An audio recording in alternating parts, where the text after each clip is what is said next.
વડોદરાની સયાજી હોસ્પિટલમાં તબીબોની હડતાળ સમેટાઈ। સિક્યોરિટી, લાઇટો અને સીસીટીવી જેવી માંગણીઓ સ્વીકારાતા તબીબોએ હડતાળ સમેટવાનો નિર્ણય લીધો। ગાંધીનગરથી આવેલા અધિકારી સાથે બેઠક બાદ હોસ્પિટલ કેમ્પસમાં બાઉન્સર ગોઠવાયા। પીએમ રૂમ, ઇમરજન્સી, ઓપીડી અને પીડિયાટ્રિક વિભાગમાં સુરક્ષા વધારવામાં આવી। સરકાર તરફથી સુરક્ષાનું આશ્વાસન મળતા જ તબીબોએ તેમનું આંદોલન પાછું ખેંચ્યું છે। ભવિષ્યમાં આવી ઘટનાઓ ન બને તે માટે હવે એસએસજી હોસ્પિટલમાં 60 બાઉન્સરો તૈનાત કરવાનો નિર્ણય લેવામાં આવ્યો છે। આ 60 સુરક્ષા જવાનોની ટુકડી ખડેપગે તૈનાત રહેશે। ઘટનાની વાત કરીએ તો ગઈકાલે હોસ્પિટલની ઘોર બેદરકારીને કારણે કોલ્ડ રૂમમાં રખાયેલા વૃદ્ધાનો મૃતદેહ ડીકમ્પોઝ થઈ જતા પરિવારજનોમાં ભારે આક્રોશ જોવા મળ્યો હતો। મૃતક મહિલાનો પુત્ર વિદેશથી આવ્યો હોવા છતાં દર્શન ન કરી શકતા તબીબો સાથે રકઝક કરી હતી, જે બાદ તબીબોએ મૃતકના પરિવારજનોએ હુમલો કર્યો હોવાના આક્ષેપ સાથે ગુરુવારે હોબાળો મચાવી કામ બંધ કરી હડતાળ પર બેસી ગયા હતા। સમગ્ર મામલે પોલીસે ફરિયાદ નોંધી 6 લોકોની ધરપકડ કરી છે।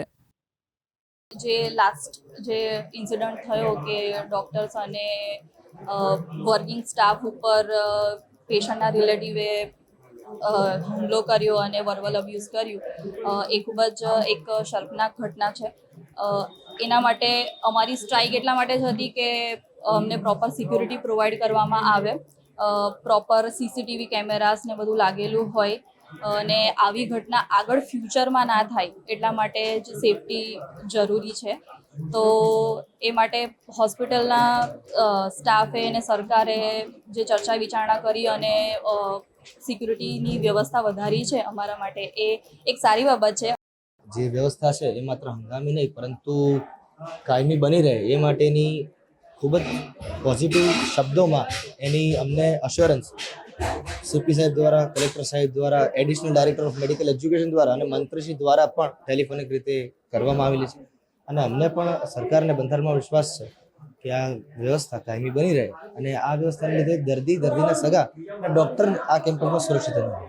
દર્દીઓની સારવારમાં કોઈ વિલંબ ન પડે, ડૉક્ટર મુક્તપણે સારવાર કરી શકે તે માટે તાત્કાલિક 60 જેટલા સિક્યુરિટી ગાર્ડ્સની ભરવાની મંજૂરી આપી દીધેલ છે અને તે પૈકી આજ રોજ 45 ગાર્ડ હાલમાં હાજર થઈ ગયા છે અને બીજા સાંજ સુધીમાં બીજા 15 ગાર્ડ પણ આવી જશે।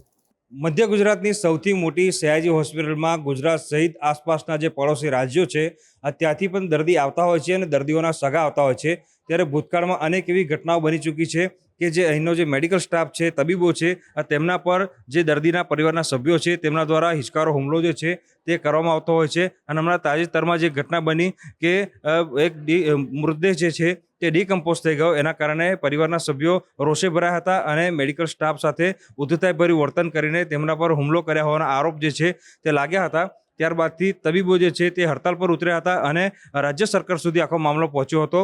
રાજ્ય સરકાર પાસે મામલો પહોંચ્યો ત્યારબાદથી જે સયાજી હોસ્પિટલ છે તેની સુરક્ષા વ્યવસ્થામાં વધારો જે છે તે કરવામાં આવ્યો છે અને સીધા દ્રશ્યો તમે જોઈ રહ્યા છો કે તાત્કાલિક સારવાર વિભાગના દ્રશ્યો છે અને અહીંયા મોટી સંખ્યામાં દર્દી અને તેના સગા આવતા હોય છે।